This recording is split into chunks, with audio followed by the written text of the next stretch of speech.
침체에도 강할 수 있는 주식을 해야 돼요. 내년에도 경기 침체가 좀 지속될 거라고 보고 그 상황에서도 성장할 수 있는 애. 그 상황에서도 성장할 수 있는 애가 어떤 굉장히 걸까? 어렵죠. 대표적으로 저 20년 뒤에 정말 대박 날 거 하나 하자. 아, 무슨 말인지 알겠다.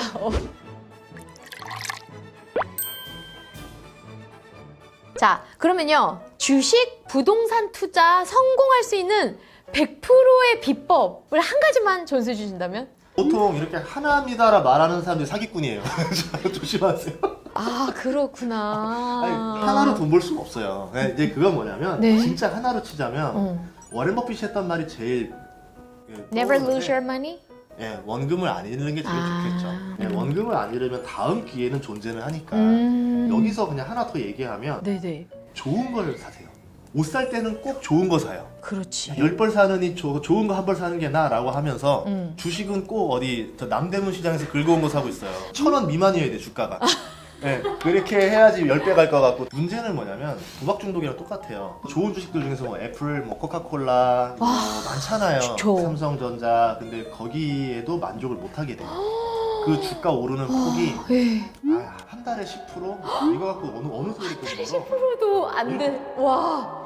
한 달에 50%는 만져야지. 와우. 네, 그러면서 이제 본인의 투자가 이상해지는 거예요. 이상해지겠다. 진짜 이상해지겠다. 그러면 원금을 잃지 않을 가능성이 있는가는 뭐냐면 애플이라던가 좀 뭐 삼성전자 이런 좋은 주식들은 아무리 여러분이 최고층에 물려있다 하더라도 네. 가격 역사상 최고가에 물려있다 하더라도 시간이 지나면 본전은 옵니다. 구조대가 와. 네, 몇 년 뒤에 올지 모르겠지만 한 7년 동안 고생 많으셨죠? 네, 다음부터 조심하세요 이렇게 해주긴 하는데 페니주에 물리면 네네. 구조대가 안 와요. 안 와. 네, 그러니까 이 관광지도 관광객 많은 데서 조난을 당해야 구조대가 오지. 사람 없는 산 타고서는 구조대가 오는 기다려 똑같은 거예요. 어머, 너무 비유 적절하다.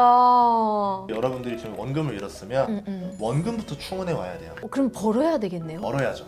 절약을 하든 뭐 투잡을 하든 뭔가 해서라도 네. 부족한 씨드를 채워놓고 나서 다음번 기회 때 다시 달려나가야 되는데 이제 보통 그게 급하다 보니까 뭘 하냐면 3배짜리 ETF 이런 거 들어가요. 그럼 3배짜리를 해버리면 70%만 벌어도 210%가 나오니까 원금 회복이 될 것 같다는 생각이 드는 거죠. 네. 그러면서 조금 더 과격한 투자로 넘어가죠. 네. 근데 거기서 이제 사람들이 잘못 생각하는 게 벌 수 있다만 생각하고 잃을 수 있다는 생각을 안 하고 들어간 게 많죠. 네, 그러면서 더 크게 뒤기는 경우가 너무 많았죠. 근데 그게 여러분 잘못만 그런 게 아니라 2007년, 2008년에도 허다했었어요. 그냥 계속 나와요. 10년마다 그런 사람들이 대규모로 나와요. 역사는 반복되는 것인가. 네, 그래서 진짜. 저는 여러분 말씀드리고 싶었던 게 좀 더 네. 타이밍을 한 타임 더 뒤로 보고 원화책을 먼저 해라. 원화채굴. 네, 그리고 나서 다음 기회 때 한 번 더 달려들 준비를 해라. 네, 그렇게 말씀드리고 싶어요. 그렇네요. 만약에 한국 주식과 미국 주식 중에서 좀 포트폴리오를 내가 확보해 두고 싶다라고 한다면 어디가 좀 더 좋을까요? 11월 달 기준을 봤더니 11월에. 미국 증시는 별로 안 올랐어요. 그리고 중국 증시라던가 뭐 홍콩, 대만, 한국은 엄청 올랐어요. 네. 왜 달라졌느냐? 달러 가치가 떨어졌어요. 달러 가치가 112까지 찍었는데 거의 수십 년간 역사상 그렇게 올라온 게 처음이었거든요. 그럼 반대로 얘기하면은 정상 궤도로 돌아가면 달러 가치는 계속 떨어질 수밖에 없다는 그쵸. 100 뭐 이렇게 뭐. 그럼 환율이 계속 내려갈 거예요. 그렇죠. 뭐 당장의 얘기는 아니지만 내년 이후에 그러면 그때부터는 외국의 돈들이 계속 신흥국으로 계속 몰려갑니다. 환차익을 먹기 위해서라도 신흥국에 네. 투자하는 게 더 나아요. 그런 관점에서 봤을 때는 신흥국이 훨씬 낫다는 거죠. 음. 근데 부동산에 많이 물려있는 것들은 좀 리스크가 있어요. 대표적으로 지금 중국 본토라던가 베트남 같은 경우는 부동산 문제가 좀 심각한 상태라서 여기보다는 차라리 좀 더 안전한 데가 제가 봤을 때는 한국이나 한국. 대만 정도 아니면은 이제 로봇이 되게 유행할 것 같아요. 내년부터 로봇. 인플레이션 때문에 로봇 산업 자동화 많이 되거든요. 네. 그러면은 로봇 쪽은 또 일본이 많이 강해요. 뭐 일본이라던가 세 개 나라가 좀 더 낫지 않을까. 이런 그렇구나. 자, 그러면 구체적인 투자법 한번 들어보도록 하겠습니다. 먼저 생활 속의 투자 팁이 있다고요? 투자를 너무 어렵게 안 했으면 좋겠어요. 저 같은 경우는 마트를 갈 때마다 가정 간편식 코너를 꼭 지나가요. 아, 네. 거기서 간편식. 가다 보면 어느 순간 특정 브랜드가 매대 점유율이 늘어나는 게 보여요. 배대 점유율 네네. 왜냐면 가정 간편식이 마진율이 제일 높은 산업 중에 하나이기 때문에 거기에 대한 매출 비중이 높은 회사들은 네. 주가가 많이 오를 수가 있는 거죠. 와. 그래서 뭐 이렇게 보는 방법도 있고 그럴 수 있네. 드라마를 보면서 요새 뭘 먹나를 봐요. 넷플릭스 보면서 네. 쟤네들 뭐 먹는 거야? 소주를 먹어요. 그럼 바로 적어야죠. 적어야 돼. 우리나라 넷플릭스 보면은 상영이 되자마자 세계 10위권 안에는 올라옵니다. 드라마 네. 오리지널로 치면. 그렇다는 얘기는 우리나라 컨텐츠가 이제는 글로벌 컨텐츠로 바뀌어 있다. 그렇지. 실제로 그 오징어 게임에서 소주 먹는 장면이 나왔었어요. 어, 라면이랑. 네. 그 뒤로 소주가 한인마트에서 판매되던 소주가 네. 마트로 들어갑니다. 와. 이렇게 내가 그냥 생활에서 발견하는 것들에서 찾아내는 연습들을 하는 것도 되게 중요하겠죠. 참고로 저는 지갑도 보면 구찌라는 지갑에서 네. 이 뱀 모양이 이렇게 있는 게 있었어요. 네. 그걸 2015년에 발견했었거든요. 네. 그리고 나서 구찌 주가가 5년 만에 7배가 올라갔어요. 그럴 수 있어요? 네. 근데 그 문양을 보니까 화려한 꽃무늬를 넣기도 시작하고 어. 동물도 넣기 시작하는데 그 문양의 패턴을 좋아하는 국가가 있습니다. 중국?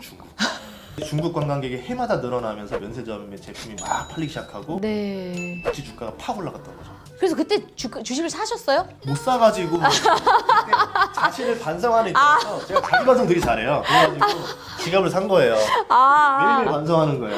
그러네. 생활 속에 답이 있어 이러면서. 그러네, 복귀를 하셨네. 아, 그러네. 자, 지금 완전 인플레이션 시대인데 이 시대에 가장 유리한 투자법이 있다고요? 1월인가 작년 12월에 네. 그 라디오에 출연해서 인플레이션 뭐에 투자해야 됩니까? 그래서 초콜릿 같은 거요 이랬거든요. 와. 초콜릿 커피.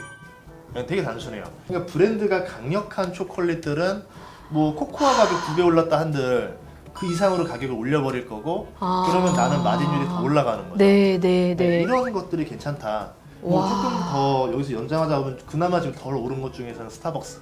인플레이션이 되고 가격이 오르면 커피 값을 막 올려야 되는데 브랜드가 없는 커피는 가격 조금만 올리면 고객이 바로 떨어져 나갑니다. 네. 근데 사람들 보면은 스타벅스 가는 이유는 하나예요. 커피 먹고 싶어서 가는 게 아니라 스타벅스 먹으러 가는 거예요. 그렇죠. 맞아. 맞네요. 브랜드가 엄청 강력한 거예요. 스타벅스가 그러면 솔직히 5,000원을 사치라고 말하기는 뭐하지만 어쨌든 사람들 대중적인 인식은 오늘 나를 위한 선물이야. 맞아. 나 오늘 좀 사치했으니까 열심히 일 좀 해볼까?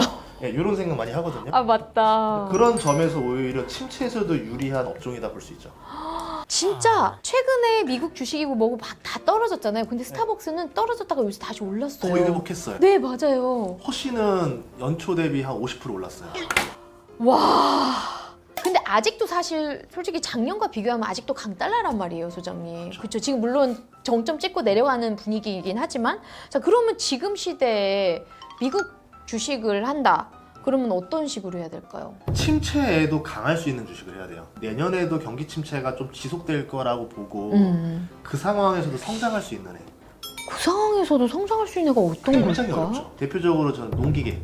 왜 그러냐면 인플레이션 때문에 곡물 가격이 많이 올랐고 러시아 전쟁이 끝나지 않는다 그러면 농업 생산량이 많이 떨어져 있을 거예요. 네. 그러면 생산량을 맞추기 위해서 농 가격이 올라가니까 면적 대비 더 많은 생산량을 원합니다. 비료에 투자를 하거나 농기계를 업그레이드 해버려요. 그렇죠. 요새 농기계 잘 나와서 자율주행도 있어요.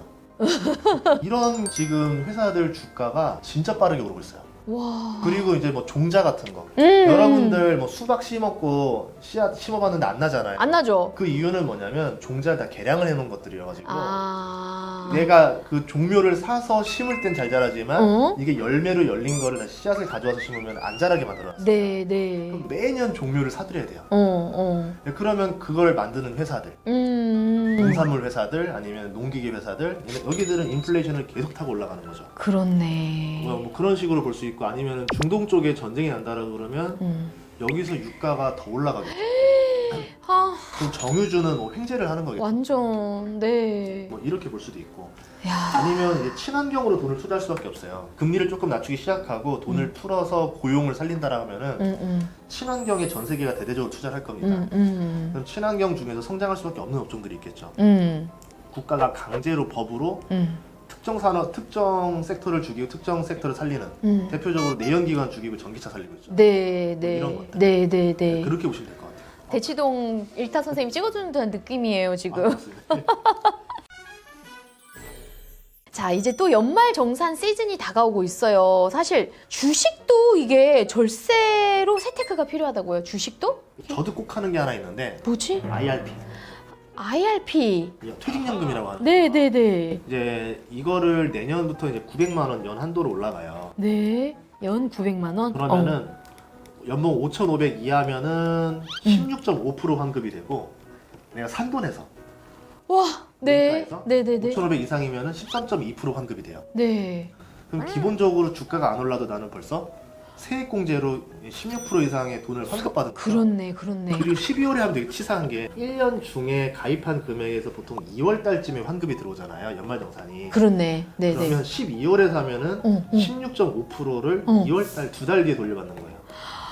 와. 연수익률로 치면 나쁘지 않아요. 이거 괜찮아요. 완전, 그러면 지금 12월에 빨리 가입해야 되겠네요? 근데 이제 모두가 가입할 수는 없는 게 이게 퇴직연금 이런 것들은 해지를 하면 그동안 받은 세액공제부터 제 수수료까지 다 토해내야 되니까 내가 해지 안 할 안 돈 할 사람. 네. 연금으로 쓸 수 있는 돈만큼만 해야 돼요. 네네네. 그래서 저는 다 풀로 채우는데 인도 ETF만 사고 있어요. 아, 이걸로 인도의 ETF를 사고 있다. 어차피 해지 못하고 한 20년 뒤에나 열어봐야 되면은 20년 뒤에 정말 대박 날 거 하나 하자. 아, 무슨 말인지 알겠다. 20년 뒤에 인도는 어떤 데가 돼 있을까? 아, 20년 뒤에 겐지스 강에는 뭐가 다닐까? 상상을 해봤을 때 상상 안 가거든요. 네, 잘 안 돼요. 근데 제가 20년 전에 TV 보니까 중국에서 사람들 출근한다고 자전거 타고 막 행렬 막 이랬었잖아요. 근데 상상 못했던 데가 상하이 어마어마해지고 이런 거 보면서 인도라는 나라가 세계 3위 GDP로 되는 게 10년 정도 걸리더라고요. 세계 3위 GDP면은 해볼만 하겠다. 와. 그래서 인도를 투자를 했는데 네네. 올 한 해 전 세계 증시가 다 떨어졌을 거예요. 인도만 연초 대비 더 올랐어요. 그러게요. 저도 20년 후에 인도는 괜찮을 것 같네요. 와, 진짜. 이제 앞으로 2023년에 주식시장이 어떨 거라고 예상하십니까? 이게 장기화되면 그냥 침체라 봐요. 침체, 이 정도로 네. 침체. 침체인데 이미 좀 많이 하락을 했기 때문에 횡보장? 횡보. 네. 근데 여기서 막 심하게 급락하긴 또 어렵다라 봐요. 그럴 것 같아요. 이미 벌써 많이 맞았기 때문에. 네네. 그러면 제가 가지고 있는 주식을 들고 가는 게 나을까 파는 게 나을까?